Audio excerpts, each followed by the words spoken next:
नमस्कार। गायत्री ज्योतिष केंद्र में आप सभी लोगों का स्वागत है। आप लोगों के लिए हमेशा ही ज्योतिष शास्त्र से जुड़ी हुई महत्वपूर्ण जानकारी के एपिसोड हम समय समय पर प्रसारित करते रहते हैं। ज्योतिष शास्त्र की हर विधा से संबंधित जानकारी हम आप लोगों के लिए लेकर आते हैं। विशेष तौर पर नवग्रह जनित उपाय, मंत्र जाप आदि तो हमारे अक्सर ही आप लोगों के लिए रहते हैं, हम प्रसारित करते रहते हैं। और जानकारी ऐसी कि यदि आप अमल करें तो प्रतिफल आप स्वयं देखते हैं। मुंह से तो हम बहुत कुछ आप लोगों के लिए कहते रहते हैं कि भाई फलाना होगा, ये होगा, वो होगा, लेकिन बात तब आती है जब आप उस चीज पे अमल करते हैं, प्रयोग में लाते हैं, तो स्वयं प्रतिफल देखते हैं। और इसका नतीजा है कि कई लोगों ने अपनी अभिव्यक्ति, जिसे फीडबैक कहते हैं, हमारे चैनल पे दी और हमने आप लोगों तक उनको पहुंचाया। अक्सर हम राहु ग्रह व केतु ग्रह के बारे में ज्यादा चर्चा करते हैं। वो इसलिए कि यह वो ग्रह हैं जिनके नाम से ही लोग डर जाते हैं, घबरा जाते हैं, भयभीत हो जाते हैं। और सबसे बड़ा कारण यह है कि हम जैसे ज्योतिषी ही आप लोगों को इनके बारे में ज्यादा डरा देते हैं, घबरा देते हैं, भयभीत करा देते हैं।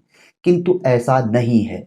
ये दो वो ग्रह हैं जो हमें गलत मार्ग में जाने से रोकते हैं, सदमार्ग की ओर जाने के लिए प्रेरित करते हैं। यदि हम गलत मार्ग में जा रहे हैं तो ये हमें दंड देते हैं, हमें सतर्क करते हैं।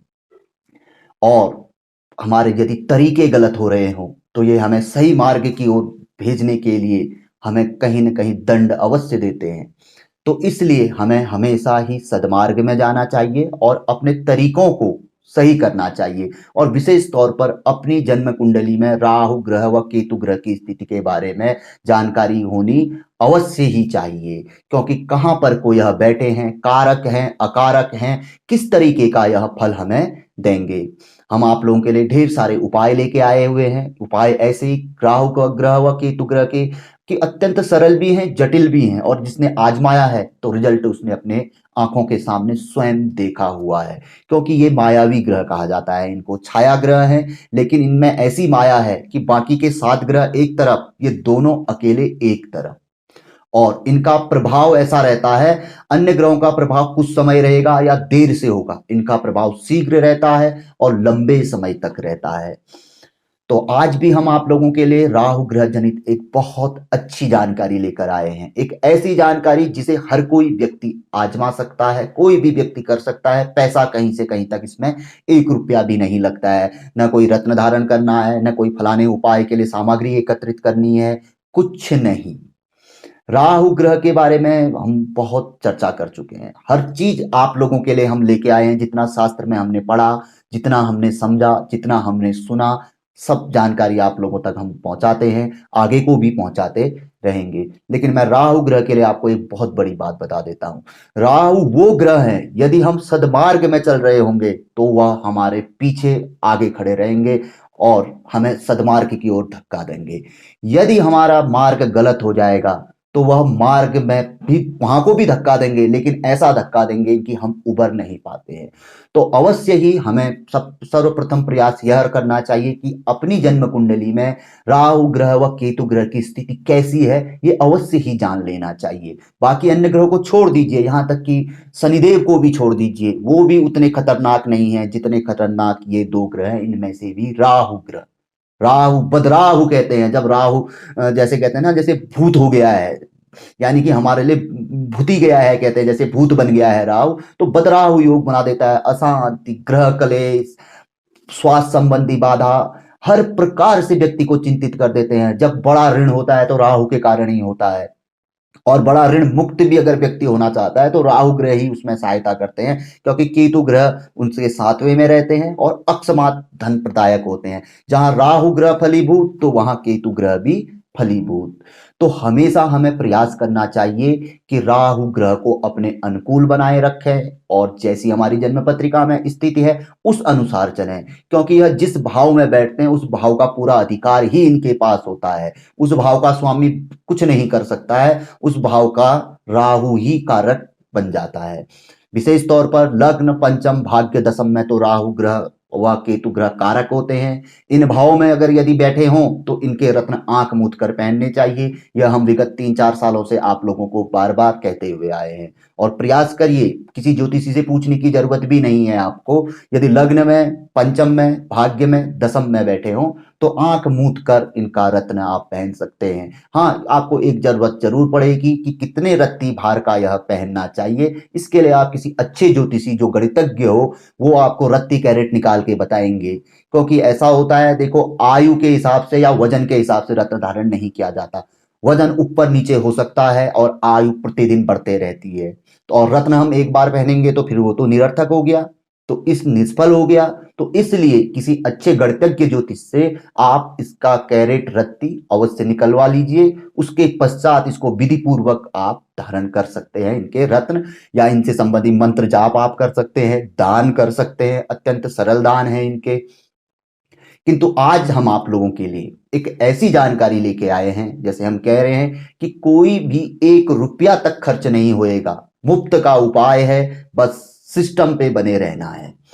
उपाय बताया गया है कि जब राहु ग्रह की पीड़ा चरम सीमा पर हो, आपने हर उपाय कर लिए हो और कोई उपाय अपना असर नहीं दिखा रहा हो, निष्फल हो जा रहा हो उपाय, तो ऐसी परिस्थिति में आप सिर्फ एक चीज करिए, अपने भोजन में तीखापन को छोड़ दीजिए। यानी कि तीखा भोजन नहीं करना चाहिए। तीखा माने खट्टा खट्टी चीजें नहीं खानी चाहिए, जैसे नींबू है, इमली है।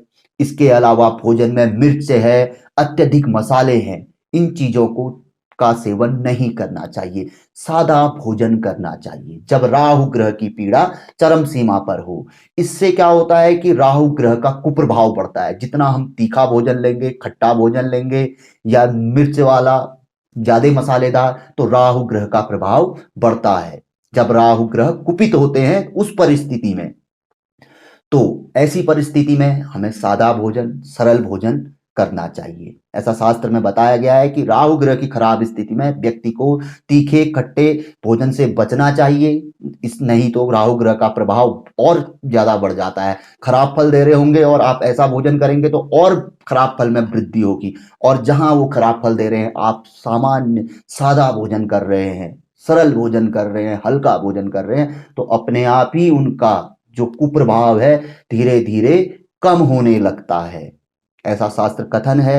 तो और अत्यंत सरल है ये, इसको कोई भी व्यक्ति, एक आध दिन परेशानी तो होती है, कोई व्यक्ति लगातार मिर्च खाता है तो एक आध दिन खाने में उसको स्वाद नहीं आएगा, लेकिन कहीं ना कहीं उसका बड़ा प्रभाव भी तो देखने में आएगा। अब ये चीज तो हमारे अपने हाथ में है और इसमें पैसा लगना नहीं है, क्योंकि भोजन तो हमने सुबह दिन शाम करना ही है।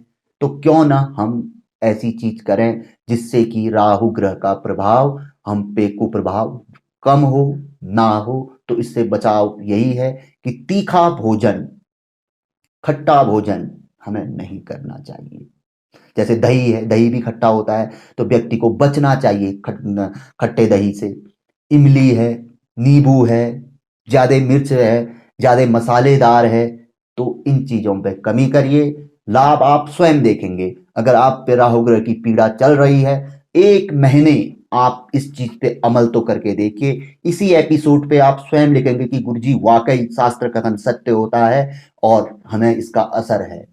अन्यथा राहु ग्रह, अगर आप ऐसा करेंगे तीखा भोजन, फिर राहु ग्रह का कुप्रभाव है और ऊपर से हम तीखा भोजन कोई चीजें मान नहीं रहे हैं, मिर्च मसालेदार खूब खा रहे हैं, तो क्या करेगा राहु ग्रह? पेट उदर कारक माना गया है, पेट से संबंधित प्रॉब्लम, और पेट महत्वपूर्ण होता है। डॉक्टर भी कहते हैं कि 90% बीमारियां पेट से होती है। बवासीर, जिसे पाइल्स कहते हैं, पीलिया, टाइफाइड, इस तरीके के रोग भी राहु रखता है। और पेट में तो हमेशा गैस्ट्रिक अपच तो बनी ही रहेगी। तो इसलिए अपने बचाव के लिए आप इतना सरल सा उपाय अवश्य ही कर सकते हैं, जिसमें कि पैसे भी ना लगे। रत्न खरीदते हैं, रत्न कीमती आते हैं। जड़ी खरीदते हैं, जड़ी कीमती आती है। मंत्र जाप ब्राह्मण से करवाते हैं तो धन देना पड़ता है। कोई अन्य उपाय करते हैं तो मार्केट से सामग्री उसके लिए लानी पड़ती है, लेकिन इसमें तो कुछ भी नहीं लाना है।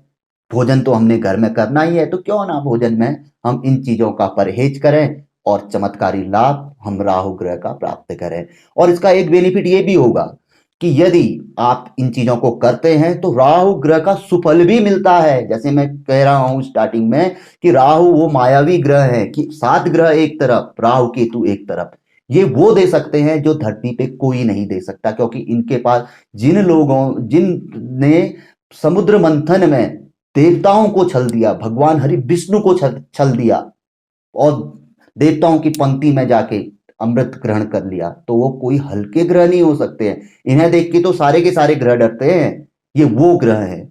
लेकिन अमृतत्व के कारण इनमें कुछ देवगुण भी हैं, तो इसलिए वो देवगुण हमें अगर प्राप्त हो जाए इनके, तो हमारा जीवन सफल हो जाए। ये आदमी को फर्श से अर्श पे भी पहुंचा देते हैं, और बिगड़ गए तो अर्श से फर्श पे भी लेके आते हैं। तो कोशिश करनी चाहिए कि हम फर्श से अर्श की ओर जाएं, नीचे से ऊपर की ओर जाएं और इनका साथ लें, इनको हमेशा अपने साथ बनाए रखें। जानकारी लीजिए, अपने नजदीक में आपके कोई ज्योतिषी अच्छे होते हैं तो उनसे इनकी स्थिति के बारे में जानिए। विशेष तौर पे जो गणितज्ञ ज्योतिष होते हैं, फलितज्ञ से नहीं। फलितज्ञ तो सारी किताबें पढ़ के आते हैं, वो किताबी ज्ञान ही बांटते हैं, लेकिन गणितज्ञ आदमी अपने दिमाग के गणित से ही आपको सही चीज बता सकता है। क्योंकि किताबों के अध्ययन के बाद जो निचोड़ निकलता है, गणित के बाद जो निचोड़ निकलता है, वो ही सच्चा फलित होता है, सच्चा फलित, जो कि व्यक्ति पे लगता है, व्यक्ति पे उसका असर होता है। तो जानकारी छोटी सी थी, लेकिन थोड़ा सा हमने आपको विस्तार पूर्वक कुछ अन्य चीजें जोड़ के आप लोगों तक पहुंचाइए। बहुत से लोग कहते हैं कि गुरुजी आपके वीडियो लंबे हो जाते हैं कभी कभी, तो आजकल हम बहुत संक्षिप्त में ही आपको जानकारी प्रसारित करते हैं। तो जानकारी कैसी लगी हमें जरूर बताइएगा। अगर पसंद आए तो आगे बढ़ाकर शेयर भी कर सकते हैं, वीडियो को लाइक कर सकते हैं, आपकी मर्जी पे निर्भर है ये चीजें। किंतु हाँ, नए लोगों से हमेशा हमारा आग्रह रहता है, गायत्री ज्योतिष केंद्र के साथ जुड़िए, बहुत अच्छी जानकारी है। चैनल को सब्सक्राइब करें, बेल आइकन दबाएं, नित नई जानकारी आपको देखने को सुनने को मिलेगी। तो मिलेंगे ऐसी किसी बहुत अच्छी जानकारी के एपिसोड के साथ अगले वीडियो में। तब तक के लिए नमस्कार, जय श्री राम, जय श्री कृष्णा, ओम नमः शिवाय।